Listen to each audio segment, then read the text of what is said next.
بسم اللہ الرحمن الرحیم۔ السلام علیکم students, welcome back to my YouTube channel Miyan academy. آج کی اس ویڈیو میں ہم کلاس 12 کی جو اکنامکس ہے اس کے چیپٹر نمبر 7 کا لیکچر نمبر 2 ڈسکس کریں گے۔ لیکن اس سے پہلے تھوڑا سا بتا دوں کہ آپ کا 11 کلاس کے جو اسٹوڈنٹس ہیں ان کا 15 اکتوبر 2025 کو رزلٹ آ رہا ہے، اور جو ہے 16 اکتوبر 2025 کو رات کو 6 بجے جو ہے وہ ہم لائیو آئیں گے۔ جن بھی 5 اسٹوڈنٹس کے سب سے زیادہ مارکس ہوں گے اکنامکس میں، کیونکہ فرسٹ ایئر کی اکنامکس میں نے پڑھائی ہے، جن 5 اسٹوڈنٹس کے اکنامکس میں سب سے زیادہ مارکس آئیں گے ان کے جو ہے وہ چینل کا بینر، یعنی جب آپ چینل کھولتے ہیں نا تو اس کے اوپر 5 اسٹوڈنٹس کے جو ہے وہ سب سے پہلے آئیں گے نیم اینڈ مارکس۔ جو اسٹوڈنٹس الاؤ کریں گے دین پھر میں ان کی پکس بھی لگا دوں گی۔ 5 اسٹوڈنٹس، جن اسٹوڈنٹس کے 5 یعنی ایسے اسٹوڈنٹس جنہوں نے لائیو سیشن اٹینڈ کیا ہوگا، لائیو سیشن میں ایسے اسٹوڈنٹ جنہوں نے 5 یعنی میں ویریفائی کروں گی کہ ان کے مارکس سب سے زیادہ ہیں، دین پھر میں ان کے جو ہے وہ چینل کے بینر پہ لگاؤں گی۔ جن اسٹوڈنٹس نے لائیو سیشن یعنی اٹینڈ کیا ہوگا انہیں کے لگیں گے، ادروائز بعد میں مجھے کوئی اسٹوڈنٹ کہے کہ میرے زیادہ تھے، میں لائیو سیشن کسی وجہ سے اٹینڈ نہیں کر پایا۔ ایسا نہیں ہے، میں نے جو ہے صرف ان کے جو ہے لگانے ہیں جن کے لائیو سیشن میں ایسے اسٹوڈنٹس ہوں گے جن کے لائیو سیشن میں یعنی زیادہ مارکس ہوں گے اکنامکس میں، ان کے جو ہے وہ چینل کے بینر پہ نیم اور مارکس لگیں گے، اور میں بھی کے پکس بھی لگاؤں۔ اسٹارٹ کرتے ہیں آج کے اس لیکچر کو۔ لائیو سیشن کو آپ نے لازمی جوائن کرنا ہے، رات کو 6 بجے ہے۔ اسٹارٹ کرتے ہیں پاکستان میں فیکس آمدنی۔ فیکس آمدنی اب ہے کیا یہ ہم پہلے سمجھ لیتے ہیں۔ فیکس آمدنی میں نے پریویس لیکچر میں بھی آپ کو بتایا تھا، یعنی ایک شخص کے حصے میں جتنی آمدنی آتی ہے، یعنی فار ایگزامپل 25 کروڑ آبادی ہے تو ہمارے پاس 50 کروڑ جو ہے وہ فیکس آمدنی یعنی قومی آمدنی ہے، تو ہم اس کو جو ہے آبادی پہ ٹوٹل جتنی ٹوٹل آمدنی ہوگی قومی آمدنی، اس کو ڈیوائڈ کریں گے جتنی آبادی ہے، جو آنسر آئے گا وہ فیکس آمدنی ہوگی، یعنی ایک شخص کے حصے میں جتنی آتی ہے، ٹھیک ہے۔ اگر کسی ملک کی کل آمدنی کو کل آبادی سے تقسیم کر دیا جائے تو فیکس آمدنی معلوم ہو جاتی ہے۔ جو بچے اسٹیٹسٹکس کے تھے نا ان کو یہ ڈیفینیشن ایزیلی سمجھ آ جائے گی۔ ارتھمیٹک جو ہے نا، ارتھمیٹک مین کی ہے یہ، ٹھیک ہے۔ جس طرح ارتھمیٹک مین ہم نکالتے ہیں نا اسی طرح ہی یہ والی بھی ہے۔ نیکسٹ آ جاتا ہے فیکس آمدنی کا یہ فارمولا ہے۔ اگر شارٹ کویشچن آتا ہے تو آپ نے فیکس آمدنی کی ڈیفینیشن وتھ فارمولا لکھنا ہے۔ فیکس آمدنی جو ہے وہ برابر ہے کل قومی آمدنی ڈیوائڈیڈ بائی، یعنی تقسیم کرنا ہے ہم نے کل آبادی پہ، ٹھیک ہے۔ نیکسٹ آتے ہیں، ہم دیکھتے ہیں یہ جو ہے نا آپ کا شارٹ کویشچن کے لیے امپورٹنٹ ہے، اس کو اچھے طریقے سے کریے گا۔ فیکس آمدنی سے کسی ملک کے عوام کی معیار زندگی کا اندازہ لگایا جا سکتا ہے۔ اب یہ کیا کہہ رہے ہیں کہ جیسے for example U S A کا کوئی ہے سٹیزن، تو اس میں کیا ہوگا کہ کوئی یو ایس اے کے رہنے والا ہے، اس کا معیار زندگی بلند ہوگا ایز کمپیئر ٹو پاکستان، یعنی جتنی کل آمدنی ہوگی اتنی آبادی پہ ڈیوائڈ ہوگی، جتنا ایک شخص کے حصے میں آتا ہے، یعنی ایک آمدنی آتی ہے فیکس آمدنی، اس سے پتہ چلے گا کہ اس کی عوام کا، ملک کی عوام کا کیا ہے معیار زندگی کتنا بلند ہے، ٹھیک ہے۔ جن کی زیادہ فیکس آمدنی والے ممالک کے عوام کم فیکس آمدنی والے ممالک کی نسبت زیادہ خوشحال ہوتے ہیں، اور ان کی نسبت بہتر اور زیادہ مقدار میں ضروریات زندگی حاصل کرنے کی صلاحیت رکھتے ہیں، کیونکہ ان کے حصے میں زیادہ پیسے آ رہے ہوتے ہیں۔ اسی طرح یعنی یہ آپ اگزامپل لگا لیں کہ جیسے ہم فار ایگزامپل بابا ہیں، ان کی انکم ہے 1 لاکھ، ٹھیک ہے، اور گھر میں رہتے ہیں 5 افراد، تو ایک حصے کے تقریباً یعنی فیکس آمدنی ہم نے نکال لیا نا، تو ایک کے حصے میں کتنا آیا 20,000، لیکن اگر وہی جو ہے کسی اور کے بابا کی جو ہے فار ایگزامپل سیلری 50,000 ہے، تو 50,000 5 لوگ ہیں وہاں پہ، تو 10,000 ہر ایک شخص کے حصے میں آئیں گے۔ یہ کیا ہے کہ جو جس کی 1 لاکھ ہوگی اس کی فیملی زیادہ جو ہے خوشحال رہے گی ایز کمپیئر ٹو دوسری، کیونکہ یہ جو 1 لاکھ والی ہے فیملی وہ زیادہ اپنی خواہشات جو ہے وہ پورا کر سکتی ہے۔ اس طرح فیکس آمدنی سے کسی ملک کے معاشی اتار چڑھاؤ کا اندازہ لگایا جا سکتا ہے۔ اگر فیکس آمدنی بڑھ رہی ہو تو اندازہ لگایا جا سکتا ہے کہ ملک معاشی طور پر ترقی کی طرف گامزن ہے، بصورت دیگر یہ سمجھا جاتا ہے کہ ملک ترقی نہیں کر رہا۔ اس کو ریڈ آؤٹ کر لیجیے گا۔ نیکسٹ آتے ہیں ہم پاکستان میں فیکس آمدنی۔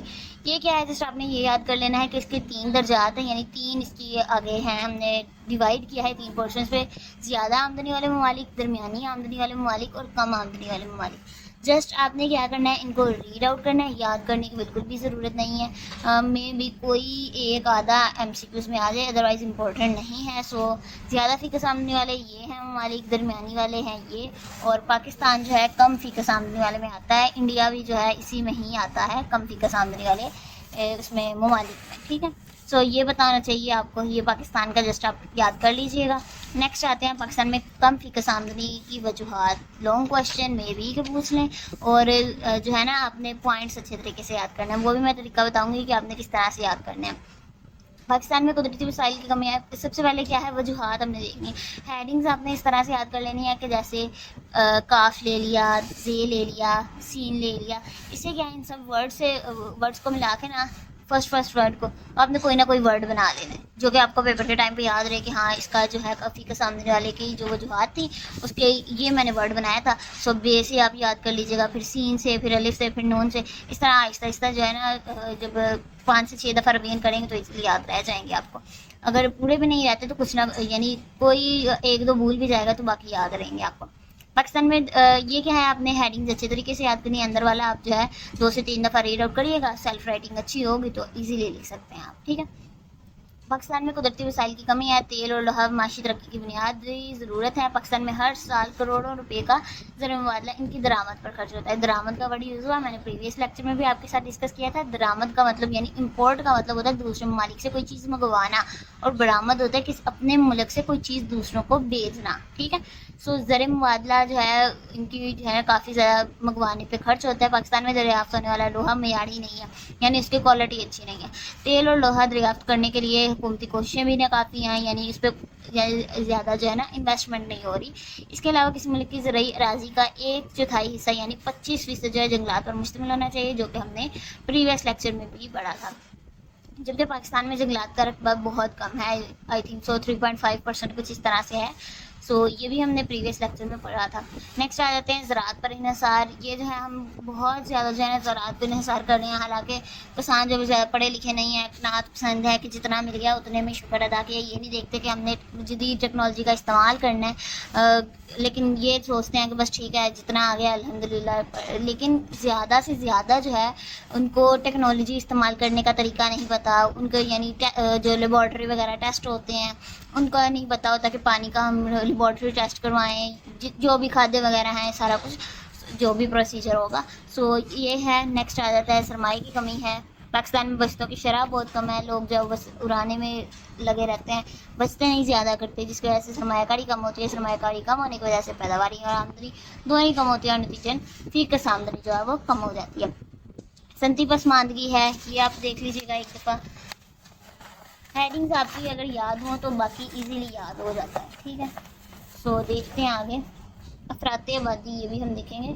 سو اس میں کیا ہے صنعتی پسماندگی کی وجوہات کون کون سی ہیں, یہ بھی شارٹ کوشچن میں پوچھ سکتے ہیں. سو یہ تخصیص کار کی کمی یعنی اسپیشلائزیشن نہیں ہے, جدید ٹیکنالوجی سے استفادہ نہ کرنا, تربیت یافتہ محنت کاروں کی کمی ہے, مکمل مقابلہ نہ ہونا, یعنی اجارہ داری بہت زیادہ ہے, جو کہ ہم نے فرسٹ ایئر میں پڑھی تھی چیپٹر نمبر 11 میں. جس سے کارخانہ داروں میں ترقی کرنے کا جذبہ پیدا نہیں ہوتا. جس کو آپ نے ریڈ آؤٹ کر لینا ہے. نیکسٹ آتے ہیں افراط آبادی یعنی آبادی کا بہت زیادہ ہو جانا. پاکستان میں آبادی کی افزائش کی شرح جو ہے وہ 2% سالانہ ہے. سالانہ یعنی ایئرلی, سال میں, جو کہ بہت زیادہ ہے. پاکستان کی آبادی اتنی ہی ہے, یہ آپ کو پتہ ہونا چاہیے. 224.78 ملین ہے. اس میں ہر سال تیزی سے اضافہ ہو رہا ہے, یعنی پاکستان میں آبادی بہت زیادہ ہو گئی ہے. نیکسٹ آ جاتا ہے قرضوں کا بوجھ. یہ جو ہے یعنی قرضے بہت زیادہ لیے ہوئے ہیں, جس پہ سود بھی ادا کرنا ہوتا ہے. سود تو سارے اسٹوڈنٹس کو پتہ ہوگا کہ کیا ہوتا ہے, یعنی مہلت دینا کسی کو, اس کے بدلے میں زیادہ جو ہے نا ہمیں لائک 1 لاکھ میں نے کسی سے لیا ہے, 1 سال کے بعد اگر میں نے واپس کرنا ہے فار ایگزامپل, تو میں 1,10,000 دیتی ہوں, تو جو 10,000 اوپر ہوگا اس کا سود ہوگا. سو جو ہم نے قرضے لیے ہوئے ہیں ان پہ سود جو ہے دینا ہے پورے, یعنی بجٹ میں بنانا پڑتا ہے. سو یہ غیر ملکی قرضوں کا بوجھ ہے. تجارت خارجہ میں خسارہ, یعنی جو دوسرے ممالک کے ساتھ ٹریڈ وغیرہ ہوتی ہے, ٹریڈنگ ہوتی ہے, اس میں جو ہے گھاٹا ہو جاتا ہے, خسارہ ہو جاتا ہے. نیکسٹ آ جاتا ہے ناقص منصوبہ بندی, یعنی منصوبے جو ہے وہ اچھے طریقے سے نہیں. 5 سالہ جو منصوبہ بندی ہے, ہم نے اس کی پاک اسٹڈی میں 5 سالہ منصوبہ بندی پڑھی ہوئی ہیں. سو یعنی وہ جو بناتے ہیں منصوبہ بندی وہ بہت زیادہ ناقص ہے. محنت کی پست استعداد کار ہے, یہ ہے. نیکسٹ آ جاتا ہے کافی زیادہ اس کے پوائنٹس ہیں جو سب میں جو ہے ڈسکس نہیں کروں گی. نیکسٹ آ جاتا ہے معاشی اور معاشرتی برائیاں ہیں. امیر بننے کی وجہ سے لوگ جو ہے غلط جو ہے طریقے اپناتے ہیں, یہ ہو گیا. اس کے علاوہ اسمگلنگ, چوری, ڈاکہ زنی اس میں آ جاتا ہے. رشوت خوری, سیاسی ابتری ہے, یعنی کوئی اچھے طریقے سے ایک ملک میں جو ہے نا ٹکی نہیں پائی کوئی حکومت, وہ ہے. اس کے علاوہ جغرافیائی سیاسی حالات ہیں, یعنی 9/11 یہ جو ہے نا ہوا تھا, حملہ ہوا تھا, یہ یہاں پہ بتایا ہوا ہے. یعنی دوسرے ممالک کے ساتھ اچھے تعلقات نہیں ہیں. بدعنوانی, کرپشن ہے اس ملک میں. سرمایہ کی بیرون ملک جو ہے منتقلی ہو جاتی ہے. یہ دیکھ لیجیے گا. یہ سارے یعنی ہیں ہیڈنگس وغیرہ, اب میں اتنا زیادہ ڈسکس نہیں کروں گی. تو اعلیٰ دماغ کی بیرون ملک منتقلی، یعنی جو کوئی کسی کو اچھی پوسٹ ملتی ہے، اچھا وہ یعنی پڑھ لکھ جاتا ہے، وہ کیا کرتا ہے ابروڈ چلا جاتا ہے، یعنی دوسرے ممالک میں چلا جاتا ہے زیادہ پیسے کمانے کے لیے. سو یہ اعلیٰ دماغ لوگوں کی بیرون ملک منتقلی یہ ہو گیا. سو یہاں تک آج کا لیکچر کمپلیٹ ہے. کوئی کوشچن ہوا لازمی کمنٹ سیکشن میں پوچھیے گا. لائیو سیشن کو لازمی جوائن کریے گا. مجھے اپنی دعاؤں میں یاد رکھیے گا. Take care. اللہ حافظ.